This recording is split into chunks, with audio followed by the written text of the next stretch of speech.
Wow, Todd Billin, you cannot tell me the NFL is not the best sport in the damn world. It is always an arms race. Listen, I hate to bring this team up because I'm tired of people talking to me about this team on this particular coverage, right? But my Philadelphia Eagles go out and trade for Kevin Byard, and I'm like, oh my God. Just what Philadelphia needed right there, man. If we're talking about an upgrade at the safety position, one of the best guys there is. I'm like, man, nobody's going to be able to top that. What? I'm not saying this tops that, but this shit is hard, right? Frank Clark returning to the Seattle Seahawks after the injury to Uchenna Nwosu. You talk about putting the band back together with Bobby Wagner there. Of course, Frank Clark. Listen. Before that, though, I was thinking about something, right? Before they did with Frank Clark join, and I'm like, my mind is completely blown, right? Listen, I forgot that I even made something on this subject, right? It's been so long ago. Listen, look at this. Somebody brought it to my attention, and I totally forgot that. I had did a video on Seahawks study right here. Frank Clark's return to Seattle makes complete sense. It was 6 months ago. 6 months ago, now it comes true there, and ain't shit changed like Rick James, right? This defense is full of a bunch of savages. Frank Clark is a savage, absolute savage. Jamal Adams is an absolute savage. Jaron Reed is an absolute savage. Bobby Wagner is an absolute savage. Quandre Diggs is an absolute savage. A young boy like Devin Witherspoon appears to be an absolute savage. You putting a whole bunch of people together who are just on a different type of time there. Listen, I have to salute Pete Carroll and John Schneider right there, man. I love great defensive football, and I love great defensive football characters, and all those guys together there, man. And I'm pretty sure I'm leaving. Boye Mafe is a savage, right? Like, come on, man. They have some straight up dudes there. They have a conglomerate of people. The depth there is crazy. Julian Love is on this team, right? And we saw, right, being able to play Julian Love allows Jamal Adams to be put in a better role for him where he can play a little shallow zone underneath there, but he can play forward. Attack, attack, attack. That's the savage of savages right there. He's going to attack there. And it allows Devin Witherspoon to play on the outside, or he can see some absolute savages on the other side of the ball. But we digress from that, right? The versatility, I understand that, no doubt about that, playing him in the slot sometimes there. But as you see, he was playing on the outside. He's been playing on the outside. He's able to give you that versatility. Versatility out the wazoo. Adding in Frank Clark, especially now, right? A legitimate 3-4 defense there. Frank Clark's going to absolutely destroy that. So I'll repurpose this film study that I did from 6 months ago, and we can relive that right there. But damn, breaking news for that ass, right? Frank Clark's return to Seattle. Now listen, someone had brought something up that I had thought about as well. Bruce Irvin.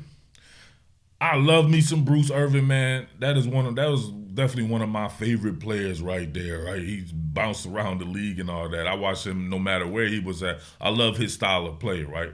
Especially a combo type cat, right? In and off the line of scrimmage, he's equally as good at both. Can rush the passer, can work sideline to sideline and all that. But I was like, damn, how many times they going to keep digging Bruce Irvin about the grave, right? At this point, it's Tales from the Crypt, right? My man Bruce Irvin is the truth. He's a savage as well there. If they had all those guys back on the same team, that shit would be hard as hell. Frank Clark and Bruce Irvin.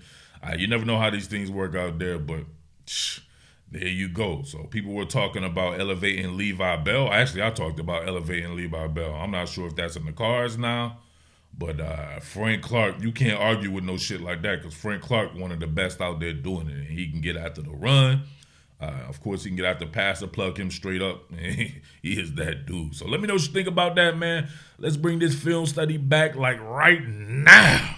Dropping the name of edge players with regard to Seattle's draft. Now, that's something just from a neutral standpoint here covering the team, I just don't see. I said it before. Will Anderson, tough to pass on. No doubt about that. But even then, Darrell Taylor, 9.5 sacks. Uchenna Nwosu, 9.5 sacks. Boye Mafe, second-round pick, showed himself to be a future viable player. You never know, he could be a 10-sack guy himself, and you still have Tyreek Smith at the edge. So cats like Tyree Wilson doesn't make sense to me. Nolan Smith definitely doesn't make any sense to me. He would have to move off ball or something like that, and then having him as a 5th pick as a transition player wouldn't make any type of sense at all. Mentioning Frank Clark, that kind of resonates with me right there. Now, that's hard. That's hard. Look at Frank Clark right here going on Trent Williams. This is nasty right here. Still has that explosion. Look at him run the hula hoop on it, chase Jimmy Garoppolo down, splatter whack him, split tie out into a coma. That man right there, I'm thinking if people are wondering about, right, going for it, right? Obviously, Seattle's trying to go for it in the next year or two, re-signing Geno Smith, doing the damn thing, bringing back a guy like Bobby Wagner. They're going for it this year. So if you think you need that veteran presence there on early downs, a guy like Frank Clark makes sense if Bruce Irvin is no longer there. I thought that Boye Mafe and Tyreek Smith would be the guys to take over for that particular role right there. But I definitely can see it. I don't know how the money matches up. Don't ask me about any type of money. I'm just responding to the fan base that comes to my channel. Now, let's look at this again right here. I like this. You can see him definitely pressed out here. Trent Williams is one of the best in the business, too. He made this look rather easy. Look at this. He damn near runs into a straight line to run the arc. He almost runs in like a square. Look at that dip right there. Show him some really big action, right? You get the hands popping, show him really big action. There's nothing for Trent Williams to work with right there. Look at that. He has to abandon technique and reach out and touch a man's shoulder, right? Reach out and touch someone. And no, that's not happening right there. He tries to run him off the spot, but he just got too much depth on him, right? Has way too much depth. And my man's right here playing pity pat, right? He couldn't even get him if this were tag. Look at that. Can't get a hand on him, busting by Jimmy Garoppolo right there, oblivious to all things. And then my man Superman there, and watch him, right? Splatter whack that man, fertilized him right on that 49ers logo. 49ers saw the wrath of Frank Clark right there. He had a really good game against those guys. He had a really good playoffs. It's hard to fathom that man is just 29 years old. Him on a 1-year deal or something like that, on a take it year, right? Or really try to take it. He ain't taking it from my Eagles, though, baby. You know what I'm saying? We got to be real about that. But, hey, theoretically, it's anybody's ball game out there. Seattle might be just as good as anyone, might be just as good as Philly. A cat like Frank Clark definitely makes sense to your boy. All right, here you go right here. You can see him work on a rebound. See him initially go against Trent Williams, rebound, splacker tire. Jimmy G going down like a $2 hook. Why he go down so easy like that, right? Very gentle with it, Frank Clark is. Very gentle with his $2 hookers. Just get on the ground very easy right there. I think that Frank Clark, if you're talking about someone who's probably not going to offer you the ability to kick inside on money downs, or maybe Frank Clark can't, right? Maybe he can kick down to a 5 technique or something and still have somebody on the edge outside of him, because I still wonder about a cat like Darrell Taylor. It's like y'all have given up on his ability to improve with his rushing defense when he showed that he can improve with his pass rush. 9.5 sacks is nothing to sneeze at when you're in a rotation. So imagine this guy getting most of the snaps. You don't think he could get better at rushing defense? Like I said before, if it's an all-in season and you're trying to win that Super Bowl, get to that Super Bowl, a guy like Frank Clark definitely can help out on that. So you have to let me know what you think about this, though. But he definitely is super explosive still, I can tell you that. Now, this is an empty rep, but you can still see the power of Frank Clark right here. Look at him walk Mike McGlinchey into the pool. Oh, my goodness. Splish splash. Splish splashed his ass. Right? They're coming off the corner right here. Right? Probably known for running that arc. Mike McGlinchey probably think he's going to run the arc. He even sets it like he's going to run the arc and then centers him up and gets into his chest, right? Straight up. Low man going to win on that. Mike McGlinchey, a tall cat anyway. Mike McGlinchey unable to anchor down. It looked like he was kind of surprised. Now, yeah, he gets tripped up right here, but he gets tripped up because he's getting walked into the lap of the quarterback right here. So he ends up tripping over the guard here and gets splashed, thrown in the pool like an old Tupac video.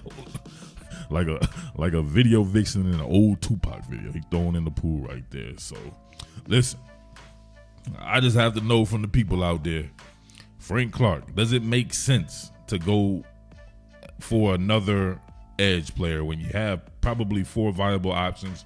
Definitely need to see what Tyreek Smith. I guess people are either forgetting about Tyreek Smith or they just don't want to count on somebody who's never done it before. So if you want to have 4 viable edge players, maybe a veteran is the way to go. I definitely don't think it should be another young cat like a Nolan Smith or a Tyree Wilson. It would have to be Will Anderson for me, for it to make sense, because to me, he's just a cut above all the other edge players in this particular draft here. But I don't know. Maybe you guys think differently there. But what would Frank Clark add to the defense for your Seattle Seahawks there? And is it worth it, right? And what about Bruce Irvin, right? If he was come back on another 1-year deal, he's back with his boy Bobby Wagner.